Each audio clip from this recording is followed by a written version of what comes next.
grown men would survive because those officers sit with him. So I need to wait a little bit.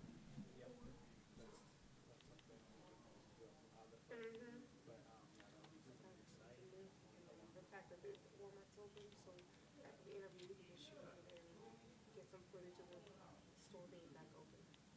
Yeah, like that. So. Yeah, before they catch on. Yeah. And we're not marked, so that's what helps. Yeah, yeah.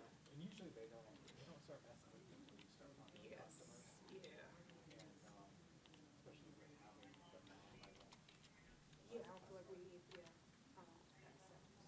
if someone comes up to you and is like, hey, Right. Yeah, that's different, but I don't have to track that. especially with customers who have had Exactly. That comes with a random customer shooting. That's different, because that's just a random mass shooting. It has happened before. I would say, is there any way shot the grocery store? Some guy. big Random. something. Yeah, up in New Jersey. We just had a Walmart shooting recently.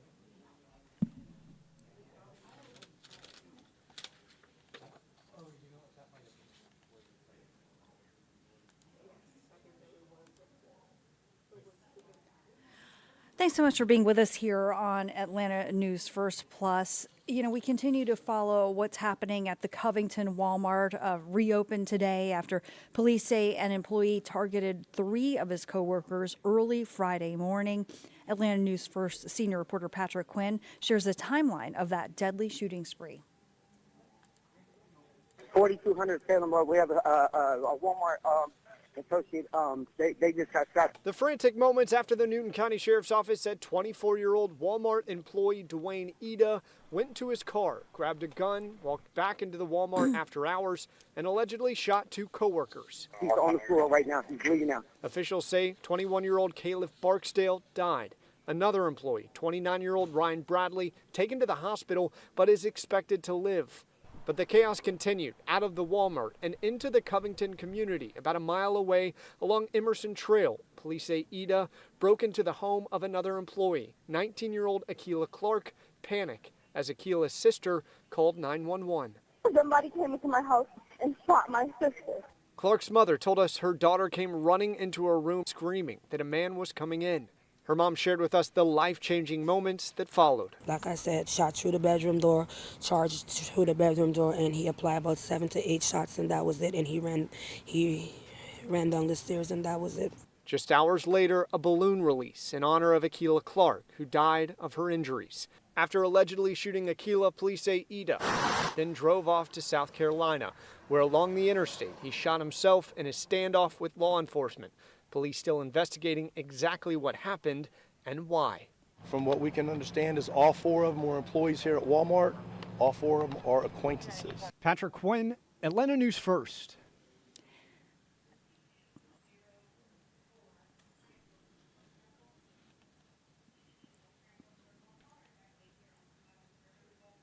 And of course, we're continuing to follow that story. We will bring you the latest in a live report at 10 p.m. on Peachtree TV and 11 p.m. on WANF. You know, also making headlines, a convicted killer's mother is saying that her son's release after he was saying she actually questioned her son's release after he was mistakenly let out of jail. Iris Guzman picked up her son from the Clayton County Jail back in late March. Well, weeks later, the U.S. Marshals suddenly showed up outside her Florida home just yesterday. Joe Gorcho has more. He didn't put up a fight. He was never a threat. Iris Guzman spoke with a CBS affiliate in Florida moments after her son's recapture Friday. And he was never out to hurt anybody. Catan Guzman serving a life sentence, convicted of killing Delilah Grayson in 2022. In a statement Friday night, the Clayton County Sheriff's Office explains how Guzman walked out of jail. On March 27th, the Sheriff's Office told us he was mistakenly released. Iris picked up her son that afternoon, but waited to leave the state. I actually followed through and called the Sheriff's Department back to make sure that what was happening was legit, and they brushed me off. So you brought him home? Not immediately, no.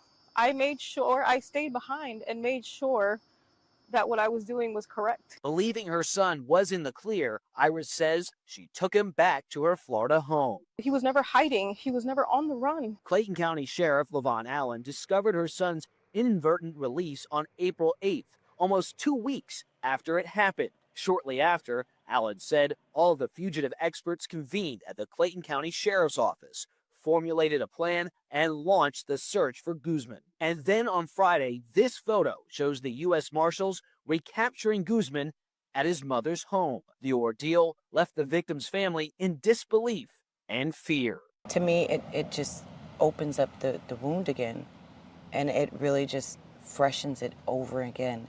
And it was one thing to lose her, another thing for the conviction, but it's another thing to mistakenly let her killer walk free.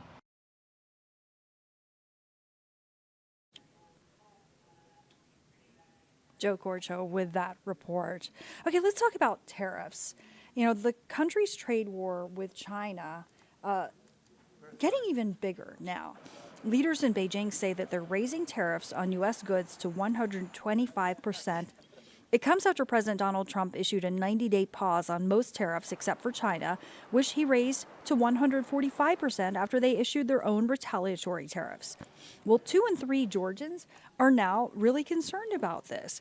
That's what a new poll from Morning Consult shows. Only a quarter of Georgians want the measures to stick around permanently. Atlanta News First political reporter Doug Reardon is at the state capitol, where this could impact the Georgia budget as well. It also showed that over half of Georgians are cutting back on spending or avoiding big purchases.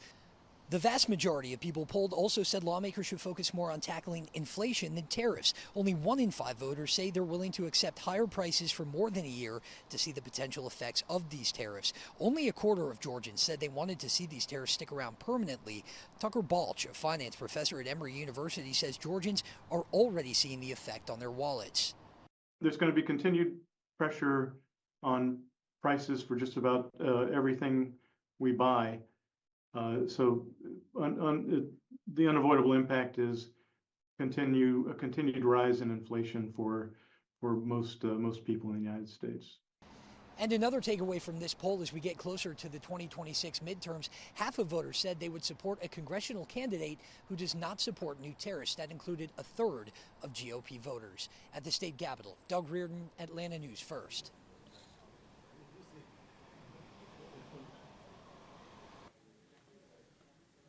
This April marks 50 years since the U.S. Air Force conducted Operation Baby Lift. In April of 1975, the end of the Vietnam War, U.S. pilots evacuated more than 3,000 babies and young children, mostly orphans, from Saigon to the U.S. Many were adopted by Americans like Jennifer Harkins, who on Friday celebrated the anniversary with Bob Snyder, the pilot who flew her plane to the U.S. Their stories are just phenomenal. What they've done with their life, I mean, it's the American dream. I feel very fortunate. They're loving parents, very active. They influenced me because they used to run, so I ran. And then my dad played tennis, so I played tennis. Well, Harkins lived in Atlanta for a year before then moving to Tampa. She graduated from high school as valedictorian and was her school's #1 tennis player, a cross-country champion, even went to medical school to go on to become an anesthesiologist. We know the Masters is now in full swing, and watching golf at the Masters in Augusta, always, of course, an incredible experience, as is going into its gift shop, apparently. Andy Scholes caught up with some of the patrons leaving the store with some big bags. So how much did you spend in there? Roughly $1,700, almost my whole month's savings. Do I have to be honest? For about $2,000. $800 today. 800? About 2,000. 2,000. Don't tell my husband. $1,500.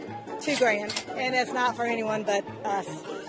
What's the most you've ever spent in a day here? 5,000. 5,000. One year, me and my dad came here and spent $2,200 roughly. Probably closer to 4. Closer to 4. What'd you buy? Just family stuff, women, shirts, gnomes. Golf towels, a lot of Peter Millar, Smathers and Branson belts. As many hats as you can think of, mugs, shirts, coats, umbrellas. Beach towel, and we got some shirts for the gentlemen and some t-shirts. Golf head covers, beach towels, gifts for other people. I'm sure I forgot something in there. What's the favorite thing you bought? So this is our pullover Peter Millar fleece. Gotcha. How much did that run you? That one was $135 plus tax. Oh, that's nice. How much that cost you? Padded middle, but sneaky side, a little different there. So you get some padding in the middle to warm my chest. $225. $225. Oh, how much did that run you? Oh gosh, I don't even know. $39. He's worth it. He's cute.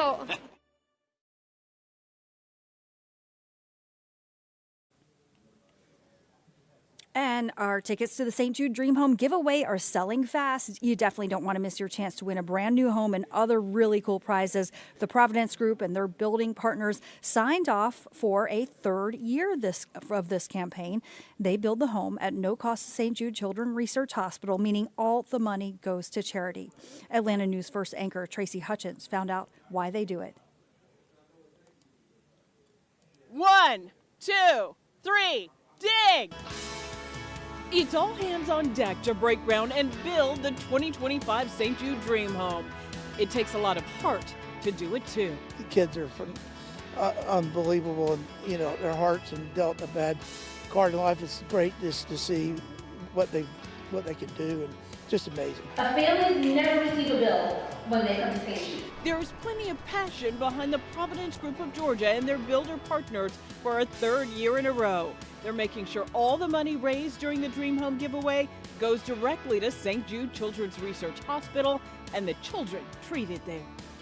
Our local trade partners, you know, and subcontractors have donated everything the last 2 years, and they plan on doing this year. Just the fact that we're doing a small part of it and trying to do above and beyond, just so these families have less and less to worry about with their kids going through what they're going through. My son was diagnosed with cancer 2 years ago.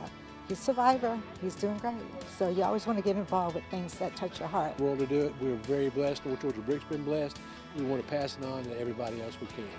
It's all about the kids, guys. That's what it's all about. It couldn't be happier to do it. You could not do this without them. This is truly a global effort to combat cancer as well as other childhood diseases, and everyone has joined in on the fight, so we are so appreciative of that.